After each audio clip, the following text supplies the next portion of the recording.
Hello guys, welcome back in Goku Manhwa channel. Let's continue. Hiso felt her breath shorten as if the air itself suddenly refused to enter her lungs.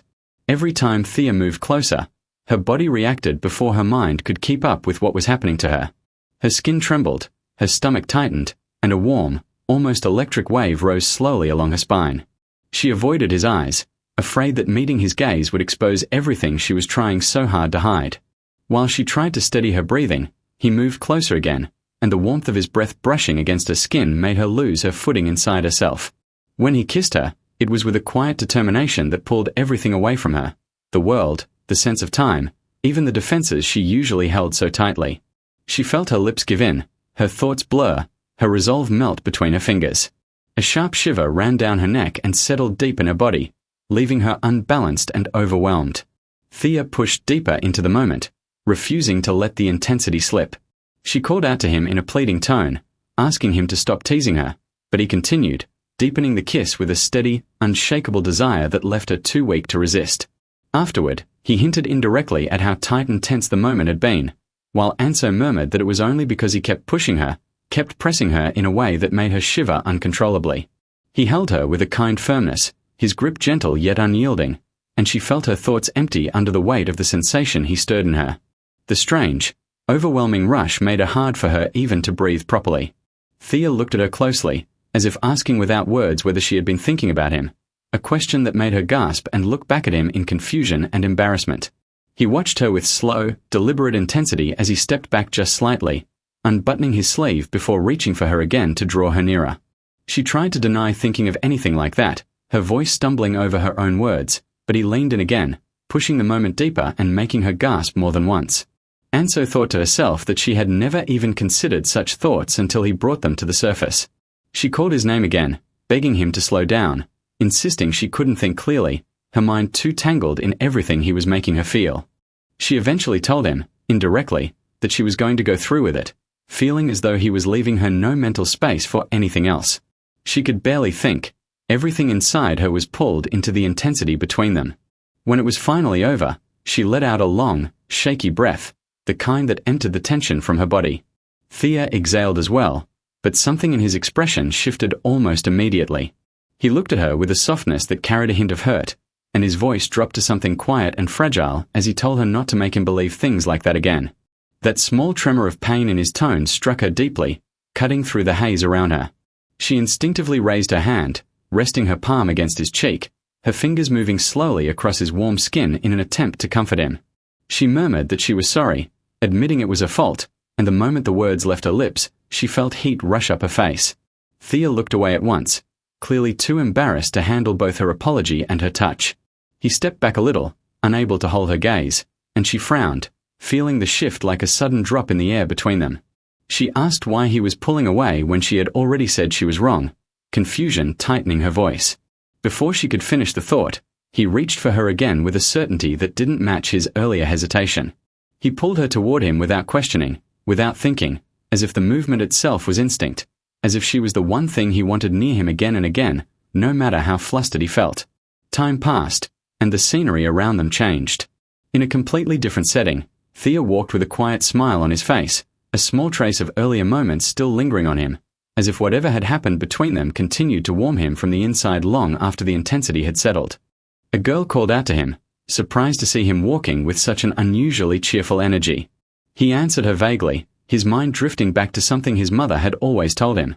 When someone truly wants something, give them everything, absolutely everything. The girl let out a mocking laugh, claiming he didn't look like the kind of man capable of impressing anyone. She leaned close to his ear, trying to provoke him further, hinting that he would probably fall in love with her if he ever tried treating her with even a little gentleness.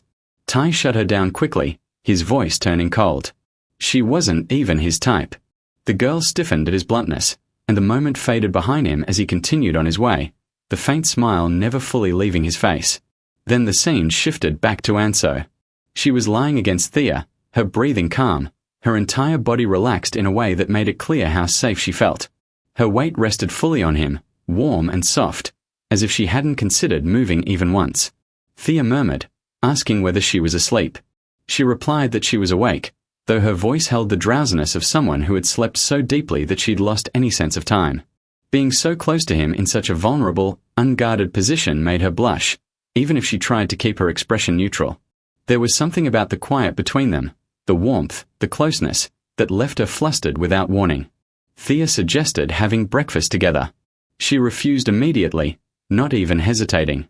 She reminded him that he cooked strangely, always either too salty or too sweet, and sometimes even overly spicy. He laughed, pretending to clutch his heart as if she had wounded him.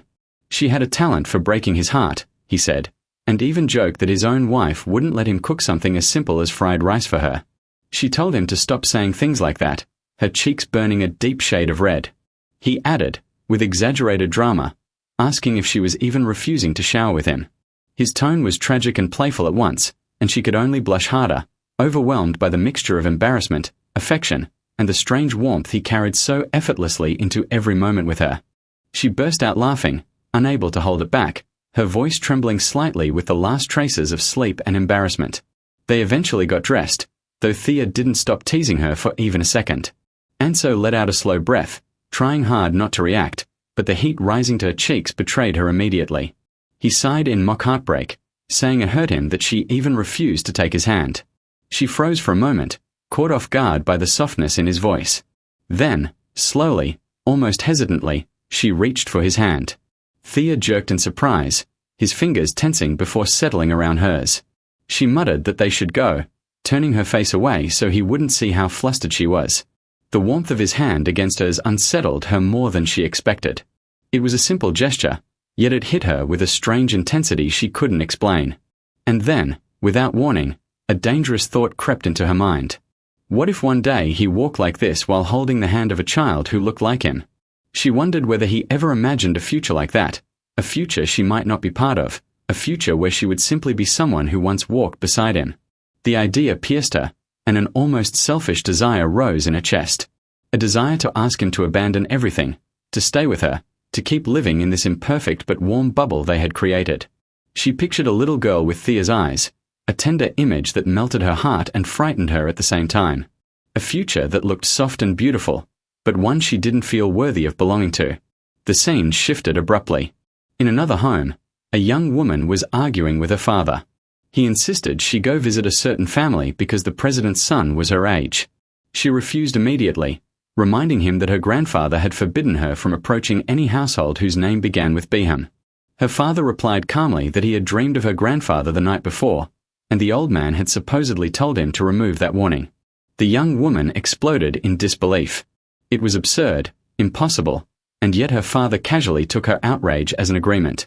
The story cut once again, this time back to Tai. He was consumed by rage, his expression darkening as he hurled a glass to the floor, the shards scattering and glittering like fragments of his temper. He seized a bodyguard by the throat, eyes sharp and dangerous, ready to unleash everything boiling inside him. His voice thundered through the room as he demanded to know why someone was attending his mother's exhibition. The fury in his tone echoed off the walls, shaking everyone who heard it.